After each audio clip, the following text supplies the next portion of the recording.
Welcome back, my dear students. How are you all? Hope that you all are fine. I am Jatin Dani. Today we are going to start with the next topic of the chapter 2, that is structure of atom. And my dear student, the topic that we are going to discuss today is related with the topic that we have done previous, that is in the previous video. If you want to understand the topic that we are going to discuss today, we have to firstly see the video, the previous video, because the things will be related with that video also. So my dear students, in the previous video I have discussed with you people regarding the spectrum produced by the hydrogen atom. Hydrogen ने जो line spectrum produce किया था, ठीक है, जो line spectrum हमें दिखाया, मतलब जब इलेक्ट्रॉन थे इनफाइनाइट से फर्स्ट शेल पे जंप कर रहे थे, सेकंड पे जंप कर रहे थे, तो हमारे पास कुछ सीरीज बनी थी, Lyman series, Balmer series, Paschen series, Pfund series, Brackett series, जो हमारे पास सीरीज बन रही थी। तो इन्हीं सीरीज में ये कौन से एलिमेंट के लिए थी, that is for the hydrogen. तो ये किसने सीरीज हमें बताई थी, that is given by the Niels Bohr.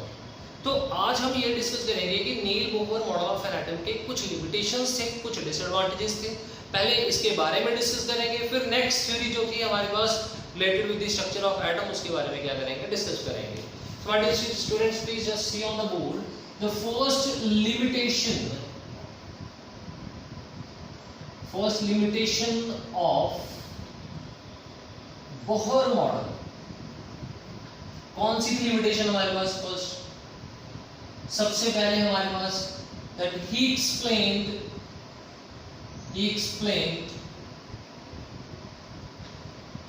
the spectra only for hydrogen, मतलब स्पेक्ट्रा जो था सिर्फ हाइड्रोजन के लिए एक्सप्लेन किया था, but not for multi electron element. Multi electron element कौन से? मतलब एक से ज्यादा, जिनके पास एक से ज्यादा इलेक्ट्रॉन थे, वहां पे जो स्पेक्ट्रा था वो एक्सप्लेन नहीं किया, ठीक है। तो ये फर्स्ट लिमिटेशन थी हमारे पास, that is of Bohr model of atom. Second limitation is related with the inability to explain this inability to explain the splitting of spectra। मतलब हमारे पास जो हाइड्रोजन का स्पेक्ट्रा था वो स्प्लिट कर रहा था, स्प्लिट मतलब और ज्यादा आगे डिवाइड हो रहा था, when it is placed in the presence of magnetic field। जब इसको हमने मैग्नेटिक फील्ड की प्रेजेंस में रखा, किस चीज को मैग्नेटिक फील्ड की प्रेजेंस में रखा हमारे पास, that is the spectra produced by the hydrogen. जो हाइड्रोजन स्पेक्ट्रा प्रोड्यूस कर रहा था, जब इसको हमने मैग्नेटिक फील्ड की प्रेजेंस में रखा तो हमारे पास जो स्पेक्ट्रा था और ज्यादा स्प्लिट कर गया। तो इस स्पेक्ट्रा को हमने क्या बोला था, this effect is called Zeeman effect, ठीक है। और ये स्पेक्ट्रा मैग्नेटिक फील्ड के साथ साथ एक और फील्ड था, इसको हम बोलेंगे एंड इलेक्ट्रिक फील्ड। जब इसको इलेक्ट्रिक फील्ड में भी रखते थे तब भी स्पेक्ट्रा क्या करता था, स्प्लिट करता था। इसको कौन सा इफेक्ट बोलते हैं? This effect is known as Stark effect. ये इसके लिमिटेशंस थे Niels, that is your Bohr model of an atom. उसके बाद third limitation is that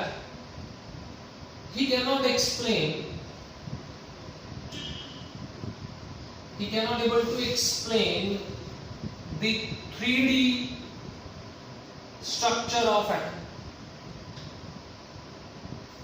3D structure of atom। अगर हम एटम की बात करें बेटा, एटम आपको ये 2D स्ट्रक्चर है।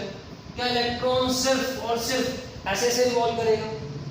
क्या इलेक्ट्रॉन ऐसे भी रिवॉल्व कर सकता, आगे पीछे जैसे मर्जी? मतलब इस चीज को एक्सप्लेन नहीं कर पाया था। कौन नहीं कर पाया था? नील मॉडल ऑफ एटम। तो इसने सिर्फ 2D जो था स्ट्रक्चर वो एक्सप्लेन कर दिया था, 3D स्ट्रक्चर को क्या नहीं किया था, एक्सप्लेन नहीं किया था, जिसके कारण ये कुछ इसके लिमिटेशंस थे। इसके कारण हमारे पास एक नई थ्योरी की डेवलपमेंट हुई, that is called development leading to the quantum mechanical of atom, quantum mechanics of an atom. तो अभी इसके बारे में डिस्कस करेंगे क्वांटम मैकेनिक्स के लिए। पहले इसको नोट कर लो कि that what are the limitations of the Bohr model of atom. ये कुछ लिमिटेशंस थे हमारे पास। अब नेक्स्ट है हमारे पास नेक्स्ट टॉपिक, इसको रब कर देते हैं। इन्हीं लिमिटेशंस के कारण हमारे पास जो था अगला टॉपिक जो है वो इसकी इन्वेंशन का कारण था, इसके लिमिटेशन जो थे, डेवलपमेंट लीडिंग टू क्वांटम और wave mechanic model of an atom. Development leading to quantum and wave mechanics model of atom.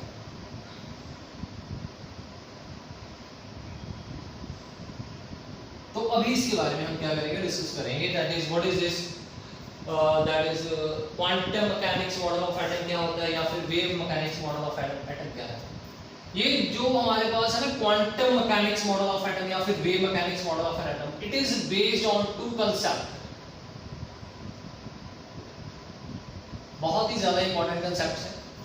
सबसे पहले है हमारे पास that is your de Broglie of dual nature of matter, ठीक है। सेकंड था Heisenberg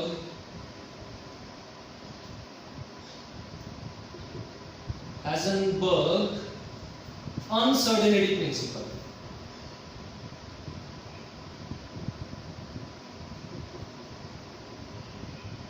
Heisenberg uncertainty principle। तो इन दोनों टॉपिक्स को हम क्या करेंगे अभी डिटेल में पढ़ेंगे कि the de Broglie of dual nature of matter का मीनिंग क्या है हमारे पास, और Heisenberg uncertainty principle का मीनिंग क्या है हमारे पास। तो पहले हम पढ़ते हैं that is about the de Broglie of dual nature of matter। कि हमारे पास de Broglie जो है हमारे पास ये कौन, इसलिए dual nature का मीनिंग क्या है, what is the meaning of firstly dual nature। फिर हम क्या करेंगे de Broglie इक्वेशन के बारे में बात करेंगे। तो पहले हम पढ़ते हैं यहाँ पे what is the meaning of dual nature. Dual nature का मीनिंग क्या है हमारे पास। अगर ड्यूल नेचर को पढ़ना है तो इसके लिए आपको एक चीज याद नहीं पड़ेगी, एक चीज दिमाग में लेके आनी पड़ेगी, दैट इज इलेक्ट्रोमैग्नेटिक वेव्स। याद ही होगा भी पढ़ाया था आपको पहले, इससे पहले 3-4 वीडियो पहले टॉपिक था इलेक्ट्रोमैग्नेटिक वेव, ठीक है। इलेक्ट्रोमैग्नेटिक वेव थ्योरी थी हमारे पास। तो ये थ्योरी, इस थ्योरी के अकॉर्डिंग क्या था, दिस थ्योरी सेज दैट जो हमारे पास जो वेव है हमारे पास उसकी नेचर कौन सी थी, वेव की नेचर थी पार्टिकल नेचर। बेटा इस चीज को ध्यान से समझना, अगले वाला टॉपिक जो है वो इसी चीज के बेसिस के ऊपर है। दैट इलेक्ट्रोमैग्नेटिक वेव थ्योरी ने हमें ये एक्सप्लेन किया था कि हमारे पास जो है वेव है उसकी नेचर क्या थी हमारे पास, that is your particle nature, ठीक है। उसके बाद एक और थ्योरी भी थी हमारे पास, कौन सी थी, दैट प्लैंक्स क्वांटम थ्योरी। तो इस थ्योरी के अकॉर्डिंग क्या था हमारे पास जो वेव है हमारे पास, सॉरी जो हमारे पास यहाँ पे रेडिएशन बोलेंगे, यहाँ पे रेडिएशंस, इलेक्ट्रोमैग्नेटिक ने ये बोला था जो रेडिएशंस है उनकी नेचर क्या थी, पार्टिकल। प्लैंक्स क्वांटम थ्योरी ने क्या बोला था, जो रेडिएशंस है इसकी नेचर क्या है हमारे पास, वेव नेचर है। मतलब इलेक्ट्रोमैग्नेटिक वेव थ्योरी ये बोल रही है कि इसकी रेडिएशन जो है, रेडिएशंस की नेचर क्या है, पार्टिकल नेचर, पार्टिकल्स की फॉर्म में है। लेकिन पार्टिकल्स बोला था और साथ में एक और चीज टर्म यूज की थी, कौन सी, कंटिन्यूअस बोला था। लेकिन प्लैंक्स क्वांटम थ्योरी ने क्या बोला था कि हमारे पास जो रेडिएशंस थे वो हमारे पास डिसकंटिन्यूअस थे। कौन सी फॉर्म में थे, पैकेट्स की फॉर्म में थे हमारे पास, ठीक है। उन पैकेट्स को हमने क्या बोला था, दैट इज कॉल्ड फोटॉन्स बोला था, अगर याद होगा, ठीक है। तो जिसके कारण इसकी नेचर क्या बन गई थी हमारे पास, वेव नेचर बन गई थी। मतलब हमारे पास यहाँ पे दो तरह की नेचर है, एक है पार्टिकल नेचर और दूसरी कौन सी नेचर है हमारे पास, वेव नेचर, ठीक है, इस चीज को दिमाग में रखो। एक है पार्टिकल नेचर, एक है हमारे पास कौन सी नेचर है, that is your wave nature. Two natures are there. जब टू नेचर्स की बात करेंगे इसका मीनिंग क्या होगा, dual. Dual means two type of nature is there. तो हमारे पास जो है de Broglie that is dual nature of matter, इसी के बेसिस के ऊपर है। तो उसने बोला कि हमारे पास जो इलेक्ट्रॉन है that possess two type of nature. Electron के पास पार्टिकल नेचर भी होगी और इलेक्ट्रॉन के पास वेव नेचर भी होगी। तो इसी चीज को टॉपिक में हम क्या करेंगे, डिस्कस करेंगे। So let's start the de Broglie equation. उसको स्टार्ट करते हैं हम लोग यहाँ पे डी ब्रॉगली इक्वेशन को। तो ड्यूल नेचर का तो मीनिंग आपको क्लियर होगा कि ड्यूल नेचर का मतलब ये है that when a particle possess wave nature as well as particle nature. ठीक है, तो हमारे पास नेक्स्ट है that is your de Broglie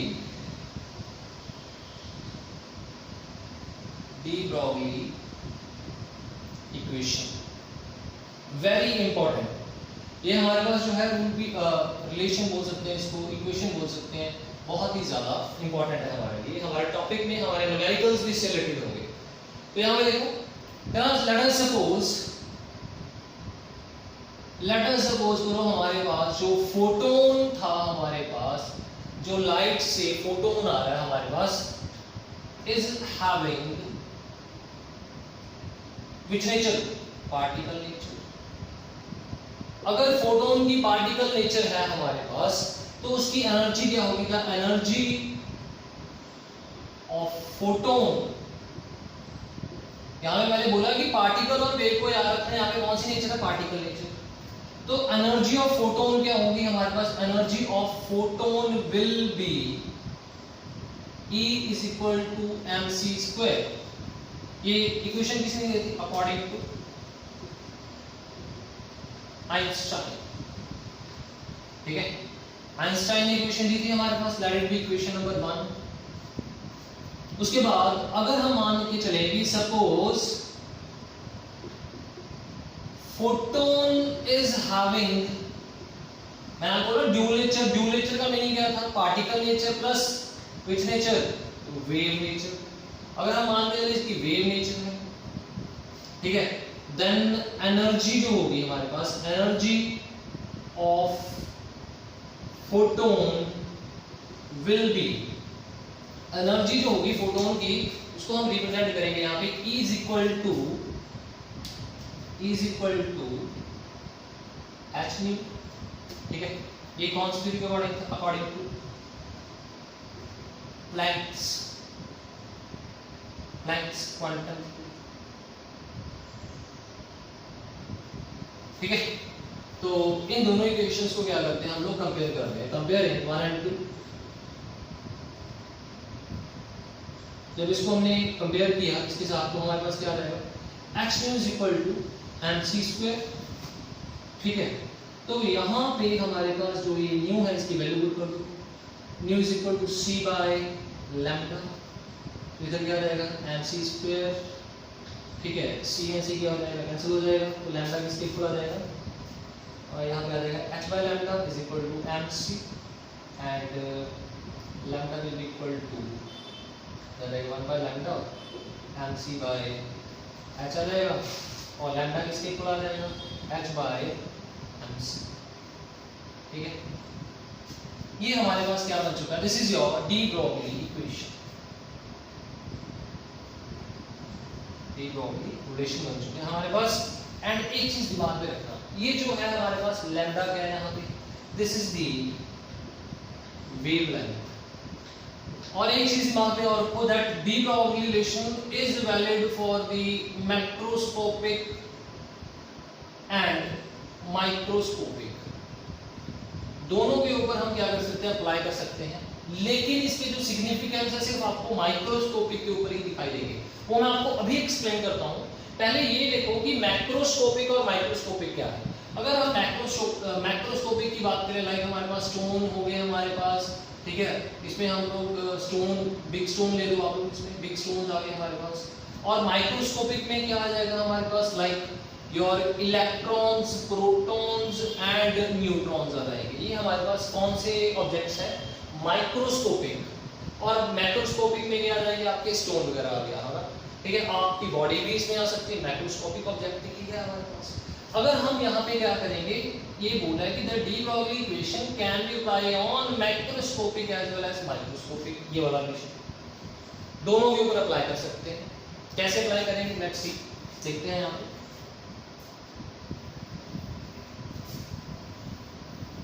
अब हमारे पास जो डी ब्रॉगली इक्वेशन थी क्या थी, lambda is equal to h by m c. ठीक है, अगर मान लो माइक्रोस्कोपिक की बात करें तो m क्या होगा, मास ऑफ इलेक्ट्रॉन होगा। अगर हम बात करें मैक्रोस्कोपिक, ठीक है, m क्या होगा, मास ऑफ ऑब्जेक्ट हो जाएगा। और ये जो c है ये क्या हो जाएगी, वेलोसिटी हो जाएगी हमारे पास। किस चीज की वेलोसिटी हो जाएगी, ऑब्जेक्ट की हो जाएगी। ठीक है, जिसके कारण हमारे पास लैम्डा किसके इक्वल आ जाएगा, lambda will be equal to h by m v के इक्वल आ जाएगा। ये आपको पता ही है क्या होगा, एम वी क्या होगा, दिस इज योर, इसका फॉर्मूला है हमारे पास फिजिक्स में आप लोग करते हो, मोमेंटम, मोमेंटम का फॉर्मूला हमारे पास, momentum represented by the letter p is equal to mv। तो यहाँ पे लैम्डा क्या बन जाएगा, h बाय p, ये हमारे पास फॉर्मूला बन गया। That is for the macroscopic object. Micro के लिए क्या रहेगा हमारे पास, m क्या रहेगा, that is mass of electrons, c क्या हमारे पास, स्पीड ऑफ लाइट हो जाएगा हमारे पास। ठीक है, तो ये था हमारे पास, दैट इज द, ये जरूरी है कि स्पीड ऑफ लाइट, यहाँ पे हम बोल रहे हैं कि दैट स्पीड ऑफ लाइट ये जो है हमारे पास वैल्यू सभी ऑब्जेक्ट्स के लिए होगी। नो, अगर ऑब्जेक्ट का साइज इंक्रीज कर रहा है तो हमारे पास c क्या बन जाएगा, that is the velocity of object. तो ये हमारे पास रिलेशन बन गया, that is your de Broglie equation for the macroscopic. But अभी आपको नेक्स्ट टॉपिक में एक्सप्लेन करेंगे दैट इसका जो सिग्निफिकेंस है सिर्फ और सिर्फ कौन से ऑब्जेक्ट्स के लिए, that is for the micro के लिए हमारे पास। तो इसको जल्दी से नोट करोगे।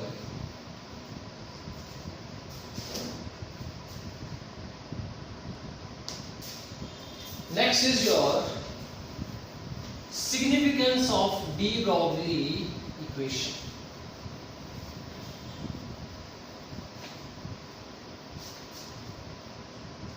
क्या था de Broglie equation, lambda is equal to h by mc। अब इसकी सिग्निफिकेंस की बात करेंगे,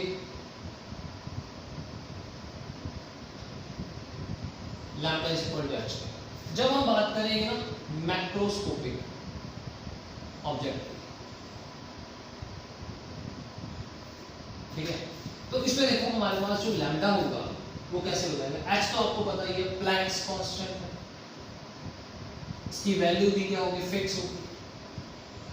तो कौन से वेरिएबल्स हैं यहाँ पे, m is a variable and c is a variable. Let us suppose m हमारे पास एक स्टोन है, इसका जो मास है वो 1 kg है। ठीक है, अगर हम बात करें माइक्रोस्कोपिक ऑब्जेक्ट की, दैट इज योर, हम इलेक्ट्रॉन की बात कर रहे हैं, यहाँ पे लैम्डा h तो सेम ही रहेगा, m इनटू यहाँ पे v आ जाएगा, इसके लिए इसमें आ जाएगा c आ जाएगा। ठीक है, तो यहाँ पे देखो जो m है हमारे पास, इसकी वैल्यू देखो यहाँ पे कितनी है, 9.11 10 to the minus 31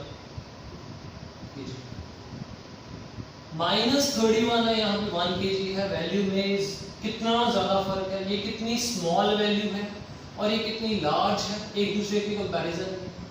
ठीक है, तो जिसके कारण इसका देखो ये इनवर्स है, दे आर इनवर्स, जिसके कारण जो वेवलेंथ होगी हमारे पास, लैम्डा मींस वेवलेंथ होगी,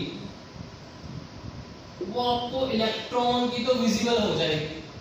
क्या आपको इसकी स्टोन की वेवलेंथ विजिबल होगी? नहीं, बिकॉज क्यों नहीं विजिबल है, बिकॉज रीजन क्या है, क्योंकि m into v की जो वैल्यू हो जाएगी वो क्या हो जाएगी, लार्ज हो जाएगी, इसकी वैल्यू क्या हो जाएगी हमारे पास, स्मॉल हो जाएगी, जिसके कारण ये स्मॉल है ये लार्ज हो जाएगा, और ये लार्ज है ये क्या हो जाएगा हमारे पास, वेरी स्मॉल। तो इसके कारण हमें कभी भी जो आपके मैक्रोस्कोपिक ऑब्जेक्ट्स हैं इसकी जो वेवलेंथ है वो विजिबल नहीं होगी। ठीक है, दे आल्सो प्रोसेस, मैं आपको बता रहा हूँ कि जो स्टोन है वो भी आपका कौन सी नेचर को फॉलो करेगा, they also process the dual nature, उसके पास पार्टिकल नेचर भी होगी प्लस उसकी वेव नेचर भी होगी, लेकिन स्टोन की वेव नेचर आपको दिखाई नहीं देगी। उसका कारण क्या है, this value is very large, इसके कारण लैम्डा क्या हो जाएगा, स्मॉल हो जाएगा। So this is the relation that is, this is the significance for the de Broglie equation. चलो इसको जल्दी से अब नेक्स्ट जो है हमारे पास that is the derivation of Bohr's postulate. Bohr postulate की हम क्या करेंगे, डेरिवेशन करेंगे डी ब्राउली इक्वेशन से। Next is your derivation, it's very important, derivation of Bohr's postulate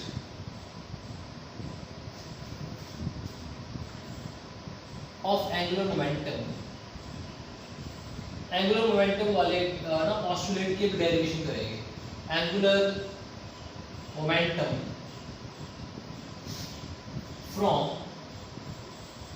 the Broglie equation,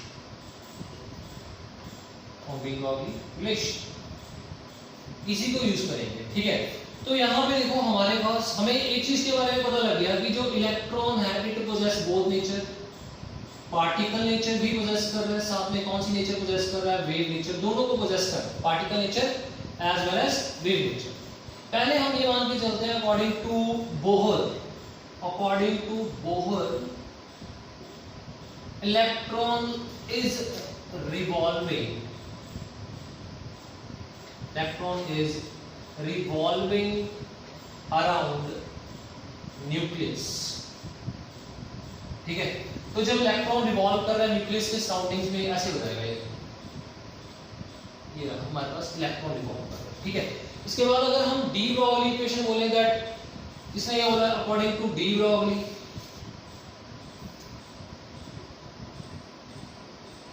electron will have wave nature. जो आपका electron होगा वो ऐसे चलेगा, it will possess like this, wave will be there. ठीक है, according to the Bohr model electron is revolving around nucleus, circle path में, और अकॉर्डिंग टू डी ब्राउली क्या हमारे पास, it is possessing which nature, wave nature. Wave की form में electron ऐसे ऐसे मूव कर रहा है, मतलब वो सर्कल में तो चल ही रहा है लेकिन साथ में उसकी कुछ वेव लेंथ भी है, that's why it is moving in a wave form. ठीक है, तो नेक्स्ट देखो हमारे पास देन द सर्कमफ्रेंस, तो दोनों तो हाई सर्कल में मूव कर रहे हैं, then the circumference of circle, then the circumference of the electron will be, जो इलेक्ट्रॉन यहाँ पे है या सर्कल में है, the electron will be the integral multiple of wavelength। इसकी wavelength क्या हो जाएगा, इंटेग्रल मल्टीपल के क्या हो जाएगा, इक्वल हो जाएगा। That the circumference of the electron will be equal to the integral multiple of the wavelength. इसका मीनिंग क्या होगा, सर्कमफ्रेंस का फार्मूला क्या होगा सर्कल का, दैट इज 2 पाई r। किसके इक्वल हो जाएगा, इंटेग्रल मल्टीपल मतलब क्या हो जाएगा, n। Integral multiple of what, wavelength, represented by the letter lambda से इसको क्या करेंगे हम लोग, रिप्रेजेंट करेंगे। और आपको लैम्डा बताइए, लैम्डा किसके इक्वल है, डी ब्राउली इक्वेशन क्या थी हमारे पास, according to D Broglie, that is lambda is equal to h by mc। इसमें पुट कर दो यहाँ पे, put 2 in 1, then 2 pi r किसके इक्वल आ जाएगा हमारे पास, that will be equal to m into h by mc आ जाएगा हमारे पास यहाँ। ठीक है, इसको सी को क्या मैंने आपको बताया था, अगर माइक्रोस्कोपिक है तो क्या लिख लेंगे, v लिख लेंगे हम लोग यहाँ। अब क्या करेंगे, इसको mv इधर ले आओ, it will be mv r is equal to nh by 2 pi। ये हमारे पास कौन सा पोस्टुलेट है, this is your Bohr postulate of angular momentum. ये एंगुलर मोमेंटम का क्या था हमारे पास, बोहर पोस्टुलेट था, जो हमने डी ब्रॉगली इक्वेशन से क्या कर लिया, फाइंड आउट कर लिया। तो जल्दी से इसको नोट कर लो, इसके बाद एक दो न्यूमेरिकल्स करने हैं रिलेटेड टू द टॉपिक, पहले इसको जल्दी से नोट करो, please note it down.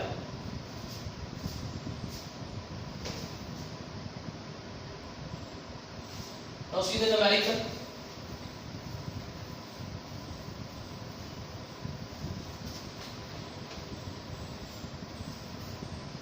The mass of electron, the mass of electron is 9.11 into 10 raised to power minus 31 kg.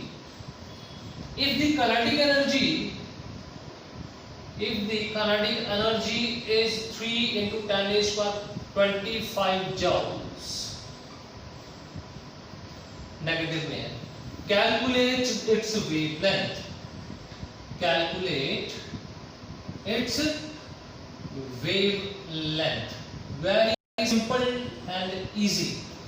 बहुत ही ज्यादा सिंपल है, बहुत ही ज्यादा इजी हमारे पास क्वेश्चन है. इसको जल्दी से करके देखो कैसे हो जाएगा. कैलकुलेट क्या करना है हमने, wavelength means lambda. Lambda is equal to h by mv.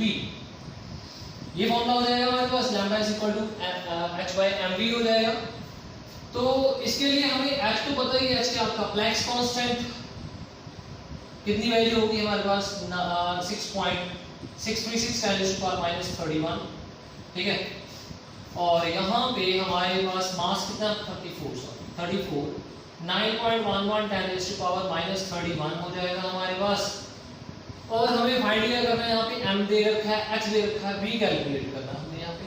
तो इसको जल्दी से कैलकुलेट कर लेते हैं. यहाँ पे देखो फॉर्मूला क्या हो जाएगा. काइनेटिक एनर्जी दे रखा है कितना, half mv². Kinetic energy is given to you 3 into 10 raised to power minus 25 joule. Half mass of electron 9.11 10 raised to power minus 31 into v². तो v² की वैल्यू कितनी आ जाएगी, 3 into 10 raised to power minus 25 into 2 divided by 9.11 10 raised to power minus 31. ठीक है. तो इसको calculate कर लो. यहाँ पे देखो 9 2 3 ये हो जाएगा 6 into 10 raised to power 25 plus 31 ये बन जाएगा हमारे पास. पॉजिटिव में 6 आ जाएगा डिवाइडेड बाय 9.11 का क्या आ जाएगा अंडर रूट. जब इसको सॉल्व करेंगे, सॉल्व करने के बाद हमारे पास आ रहा है 812 मीटर पर सेकंड. ये हमारे पास v की वैल्यू आ रही है 812 मीटर पर second. That is the velocity. Velocity find कर दिया आपने. अब आपने क्या कैलकुलेट करना है, लैम्डा. तो इसको कैसे कैलकुलेट करेंगे, फॉर्मूला आ जाएगा लैम्डा को कैलकुलेट करने का h by m into v. h की value 6.636 10 raised to power minus 34. इसके बाद नेक्स्ट कितना आ जाएगा हमारे पास, देखो मास 9.11 10 raised to power कितना आ जाएगा 31 into v. v कितना, ये रहा कैलकुलेट किया आपने 812. क्या जाएगा 6.636 10 raised to power minus 3 रह जाएगा ऊपर जाके. इसके साथ ये बन जाएगा 9.11 8.12. जब इसको सॉल्व करोगे तो आपके लैम्डा की जो वैल्यू है हमारे पास आ जाएगी 8967 into 10 raised to power 10 metres में आ जाएगी हमारे पास.